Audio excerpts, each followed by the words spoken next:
Hello there, Kyle Katarn here, and it is Wednesday, my dudes. Let's read some comics. Today we've got Darth Vader number 6 by Greg Pak and Raffaele Ienco. Into the Fire, part 1. It's the beginning of a brand new arc, which is kind of exciting.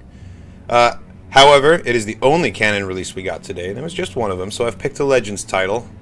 Tried to think of something else that's been on my mind, which is Star Wars Squadrons. Recently, I've been playing a lot of that, so I'm going to read Rogue Leader from 2005 by Hayden Blackman and Tomas Girello. But first, Darth Vader number 6. Oh, there's Palpatine, and he is... I was about to say he's pissed, but he doesn't actually look that angry. He kind of looks more, like, gleefully... Just like, you know, he really enjoys hurting people, so he's having a good old time. Vader, on the other hand... Yeah, he's kind of struggling, isn't he? This is not the first time that we've seen Vader suffer at the hands of Palpatine, especially in the new canon comics. No, he tortured the fuck out of him as punishment for the destruction of the first Death Star as well, so... See what kind of diabolical stuff he has in mind. Into the Fire, Part 1. Darth Vader revealed the truth. He is Luke Skywalker's father, but Luke refused Vader's call to the dark side of the Force and escaped. Enraged, Vader tore through the galaxy on a quest for revenge against everyone who hid Luke from him. Now he finally understands the truth about the death of Padme, the wife of the man Vader used to be. And Vader's master, Emperor Palpatine, is not pleased with Vader's rebellion. That's true. His search that led him to Naboo, that led him to the Handmaidens, and you know, the most important character of all, Rick Ali, was done against Palpatine's wishes, and you know, you have to answer for that. So, hey, Welsh MJ, how you doing, man? Glad you could make it. Coruscant, Imperial Palace. Wait, what the fuck is going on? Sorry, my computer's doing stuff.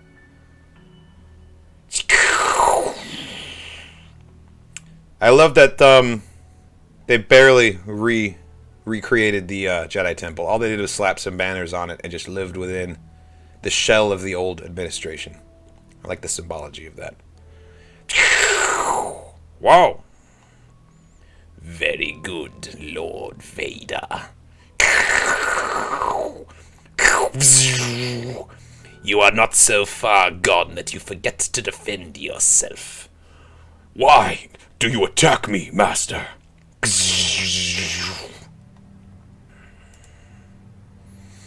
Do not play games with me, Lord Vader. Tell him, Grand Vizier. You were sent to bring Skywalker to the dark side. Instead, you let him escape. Then you were summoned to report to your Emperor. Instead, you left on your own personal mission. Led by a double of Senator Amidala, whom you should have slaughtered. Everybody got that? We're getting the recap here. You discovered a cell of rebels, led by the double of Senator Amidala, whom you should have slaughtered. Instead, you let her escape. At best, failure. At worst, treason. And what do we do with traitors, Mas Amida? We kill them, my lord. Look at this. This is all, like...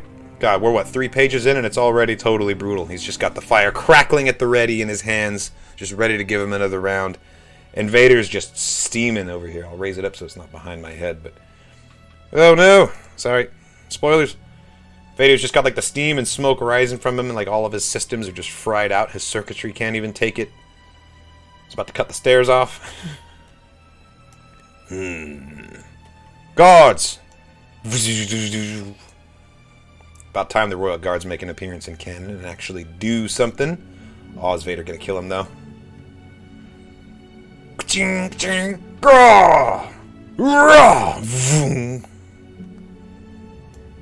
No. Oh, continue.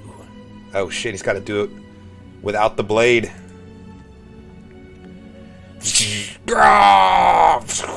Vader is getting messed up right now. And Palp's just getting off on the screams. Sicko. He catches it just with his fucking glove. Oh my god, Vader's badass.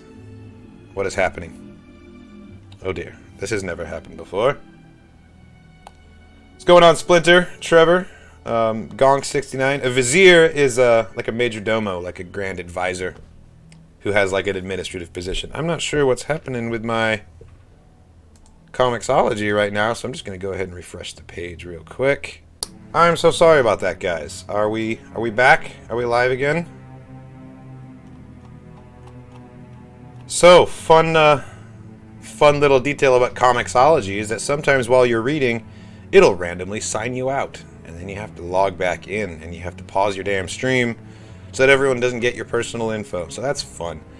But we're back to it. Where were we? Vader was getting his ass kicked by a bunch of royal guards.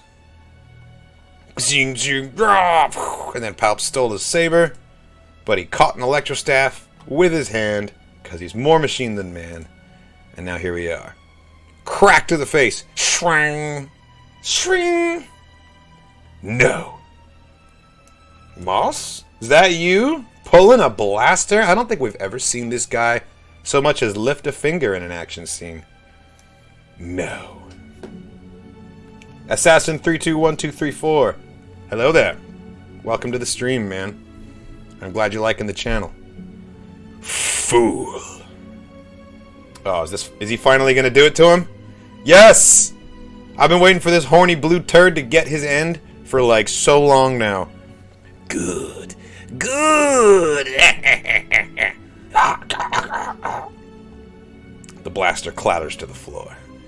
But not enough. Oh shit. Palpatine choking Vader. This is a big reversal right here. Oh wow.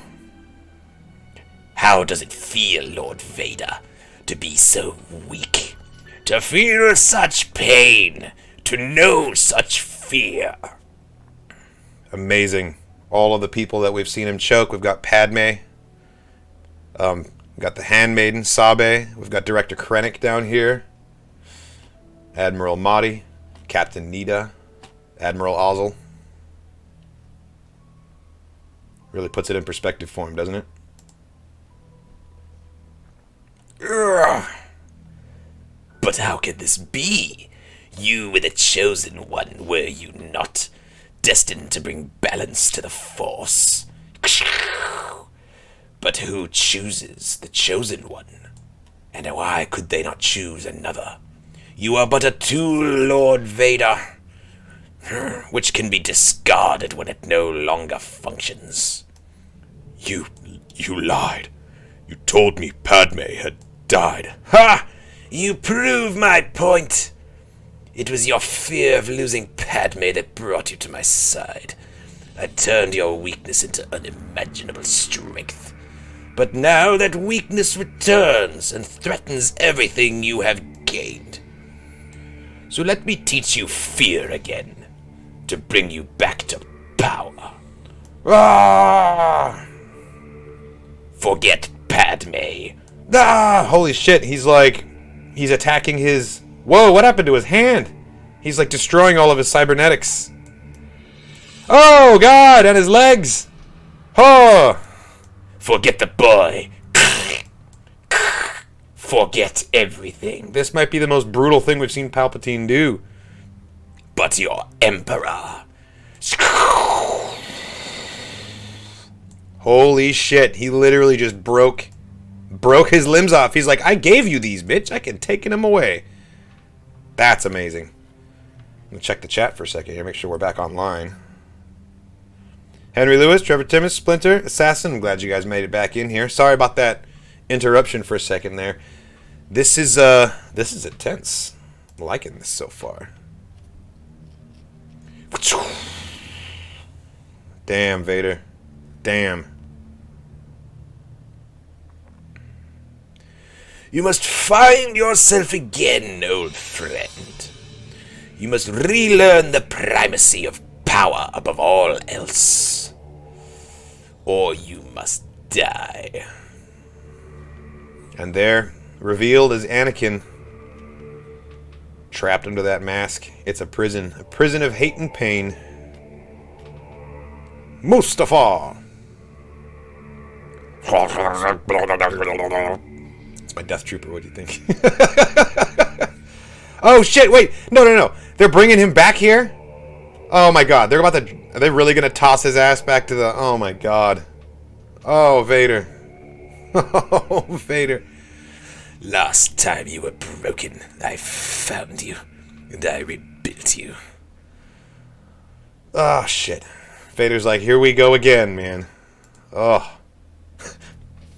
Trevor Timmis, Horrible Bosses 3. Yeah, no kidding. This time, you must rebuild yourself, using nothing but your own strength. Your strength, not mine. Oh, no. Not like that, old friend. If you try to tap into the Force, I will know. And this whole exercise will come to an end. Holy shit. Really? Palpatine would just leave him there? Literally where he found him. In the state that he found him. And he has to repair himself without the Force. This is really going to change the relationship between Palpatine and Vader. More so than it already has. They're setting him on the path, that transformation from the Vader we see in The Empire Strikes Back to eventually become Return of the Jedi Vader, who has a great deal of animosity towards Palpatine. Not that he didn't before, but for drastically different reasons, as we're learning here. He's just reliving it all. All the choices that he made. Been seeing this visual for 40 years, and it's still rough. You know what I mean? There goes Kenobi.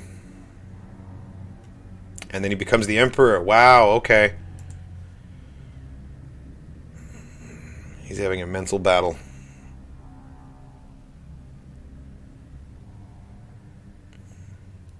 He's alive. Can't keep Vader down. Not like that. Heading for the ruins of the Techno Union. Oh, so that's Mazamida. Okay. He's alive. Heading for the ruins of the Techno Union installation. Of course. That facility is filled with machinery, resources. Good. He wants to kill you, my lord. Oh, really? Is that his plan? Please, Grand Vizier, tell me more. I meant no. Let me tell you my plan. I have turned his pain to fear, and his fear into anger. But he has learned and forgotten these lessons before. So this time I will send him a reminder. Through Ochi of Bestoon, Assassin of the Sith. Hold the fucking phone. Ochi of Bestoon, looking very much like Batman meets Star-Lord right now. That's weird. But, cool. We have our first official canon tie-in to Episode 9 and the parentage story of Rey and Palpatine, and he was a major player in all that, so this is just getting very exciting now. Ochi of Bestoon, Assassin of the Sith. I will turn his anger back to fear, and his fear back to pain, as many times as it takes. To be continued. Well, damn. Next up, Into the Fire Part 2. Look at him, maskless. Just got the harmonica on full display. Vader, left broken and beaten by Emperor Palpatine, struggles to survive on the fiery planet of Mustafar. Will the Dark Lord's anger be enough to save him from Palpatine's Sith assassin? And what other secrets will the ancient past lie buried in? What are the secrets from the ancient past lie buried in the volcanic ash of Mustafar? Yeah, well, Greg Pak knocked it out of the park. This was an excellent issue. This was a whole lot creepier and just generally more brutal than I thought. Trevor Timmis, need that figure now. You're talking about Ochi of Bestoon? Yeah, no, this would make an epic Hot Toys. Let's break it down a little bit. He's got this is like a weird shuriken weapon that we haven't really seen before. Typical blaster right here. His chest plate reminds me a lot of the regular Imperial soldiers, not the stormtroopers, but the ones we see on Mimban. It's missing the middle plate part to be like reminiscent of Dengar's and like the Imperial officer chest piece, but it's got that feel. And then this helmet, like I was saying, straight Star-Lord and Batman had a baby somehow, and it was this helmet. I'm not quite sure what I'm looking at, but I like it, you know what I mean? Definitely a very comic booky appearance. Henry Lewis says, I really love how they began to expand on Ochi's character. Yes, I couldn't agree more. He was there for a blink of an eye in episode 9, and his presence just created so many more questions than answers. So maybe we're finally going to get some of those answers, and that would be awesome. All right. And now for something completely different. How do I full screen? There we go. Star Wars X-Wing Rogue Leader. This came out in 2005 from Dark Horse Comics by Hayden Blackman and Tomás Giorello. This is one of the classics, and I wanted to reread this now that I've been playing Squadrons, just because, you know, who doesn't want some more starfighting action? Before I keep going, I did have to interrupt the stream at one point and restart it, so if you guys could go ahead and give me some confirmation in the chat that the audio is good, the music's not too loud, my voice isn't, like, too crazy. Cool. I think we're good. Star Wars X-Wing Rogue Leader with this glorious T-65 just spinning along there. Return of the Rogues. Alright, part 1 of 3. With the destruction of the Death Star 2, the Rebel Alliance has struck a mortal blow to Imperial dominion of the galaxy. Yet even with Palpatine gone, the Empire is far from extinct, and the heroes of the Battle of Endor may soon find themselves called to their cockpits once again. The events in this story take place approximately 1 week after the Battle of Endor. Talk about this issue online at www.darkhorse.com/community/boards. That right there brings me back. Spent a lot of time in the community boards at Dark Horse back in the early 2000s. Endor!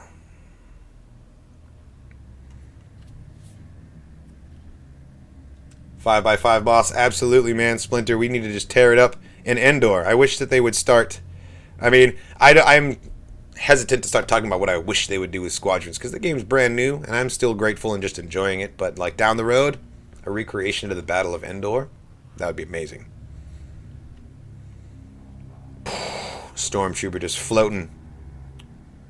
Now, this is interesting. I'm going to put on my detective goggles for a second here and note that he is floating among wreckage of a space battle, so one would assume that he was the passenger on a ship that was destroyed. But he's got a blaster bolt right here in his chest piece, which means this guy was shot to death. I wonder what happened exactly. Anyway, a week after the destruction of the second Death Star. Those murderous Ewoks, I love it. Damage control, this is Blue Leader. I've located the core of the fire. I'm in position for release. Speaking of things for Squadrons, man, look at that B-Wing. Beautiful. Is that a Sullustan? Can't quite tell. It could be an Aquila. She's got the bottom half covered. Payload away. Awesome. They're just fighting the fires caused by the destruction of the shield generator, and I'm sure all the flaming Death Star debris that came down. Nice job reconfiguring the weapon systems on this glider, damage control. Retrofitted it to be a sprayer. Oh, look at that. Look at that top-down artwork. That's beautiful. The colors of... So many of the colors in these Dark Horse stories, the artistry is just so vivid and neon, you know?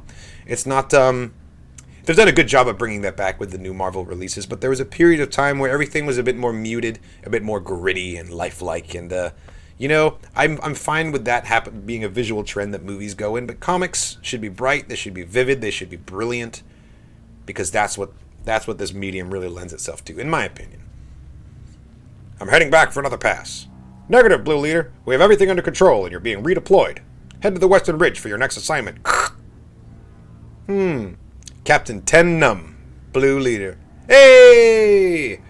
Ten Num. Okay, I'm sorry. I got to nerd out for just a second here. So, it's a commonly known fact that Nine Num's name comes from the fact that before the creatures were named, they were numbered, and he happened to be design number 9. So he just became Nine Num.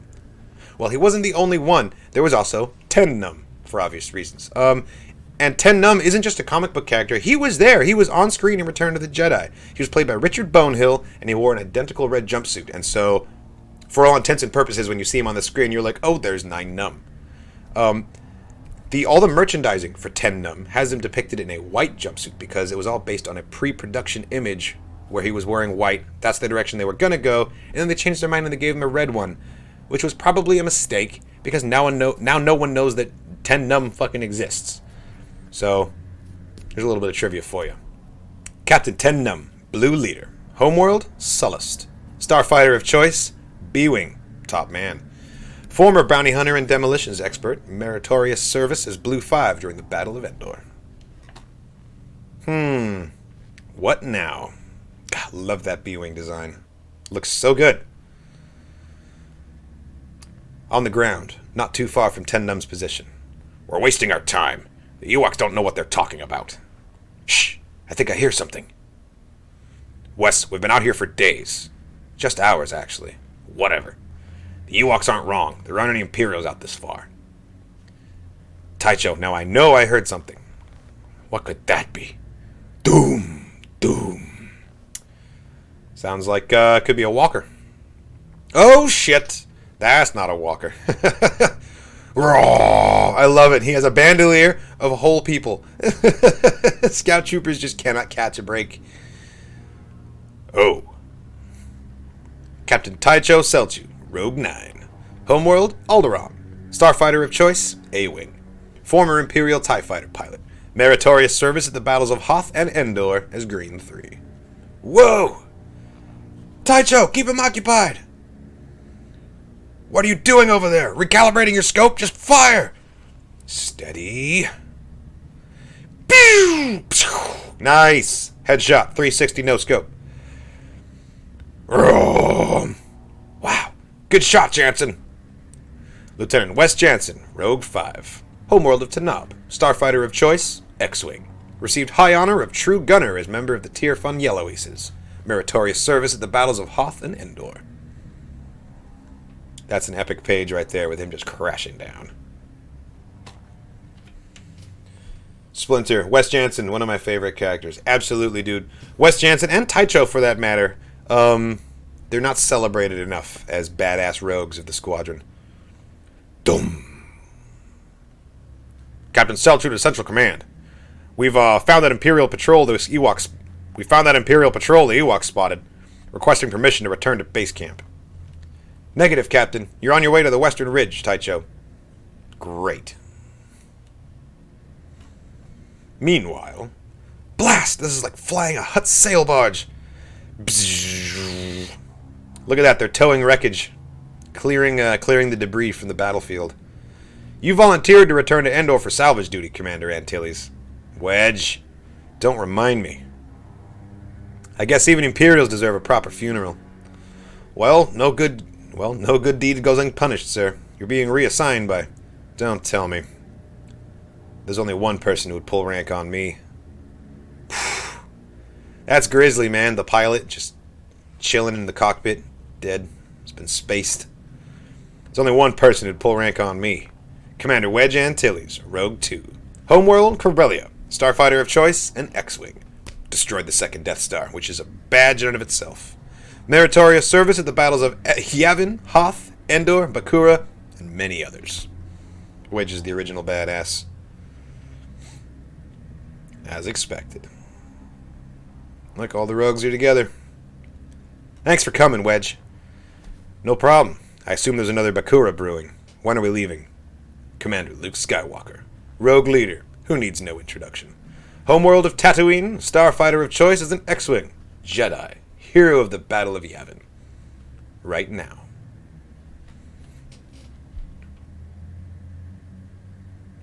Papu could have taken him out on his own. I'm not even going to touch on that. Wait, slow down. A week ago, Wedge vaporized the Emperor and half the Imperial High Command. I know that Imperials tried to stab us in the back after the truce at Bakura, but isn't the war basically over? Why won't the Imperials just surrender? Would you stop fighting if Wedge was killed? Or me? Or Senator Organa? The Battle of Endor will always be a turning point in this war. but there are millions of Imperials scattered across the galaxy. We can only assume that they will fight to the end. And they probably have orders to do just that. I love that they're not trying to beautify Luke in the way that they do in the Marvel, the new canon. I'm talking about his hair here, that they kind of did give him a little bit of a makeover when depicting him in this era, but nope. They're giving him the straight 70s mop top. They're not beating around the bush. This is what Luke Skywalker looked like, alright? Then what are we still doing on Endor? We need to push our advantage, take back Coruscant while the Empire's still reeling. Admiral Akbar and others are planning a major offensive, 10. But right now, we need information. We have squadrons assessing the state of every major space sector except the Corellian system. My home system. I'm in. Yeah, okay. If it means no more routine patrols here. Looks like you have your squad, sir. We're a pretty ragtag group.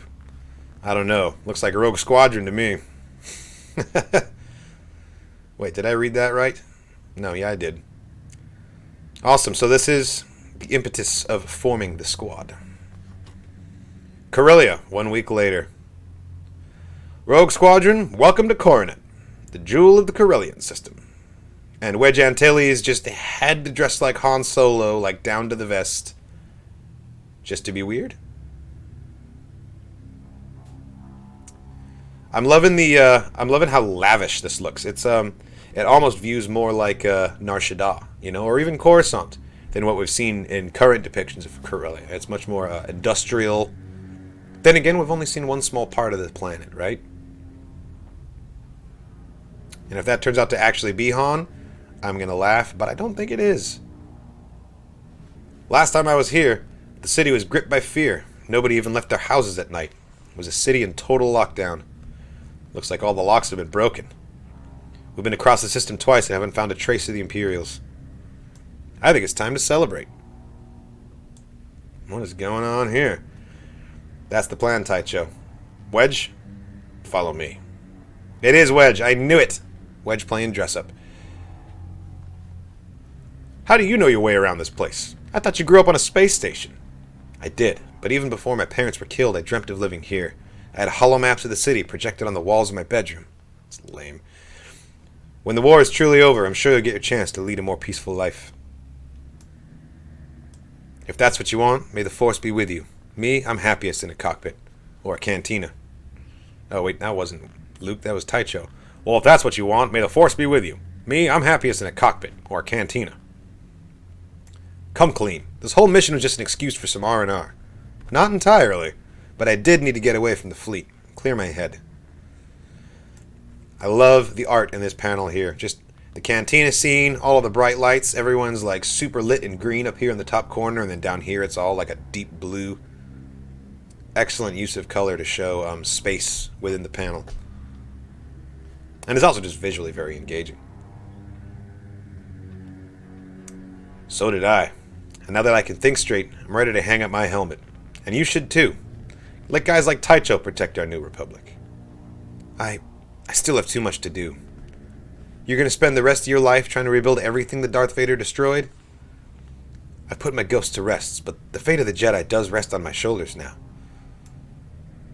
Well, good luck to you. I think I'm going to be happy sitting right here. Wait. Something's wrong.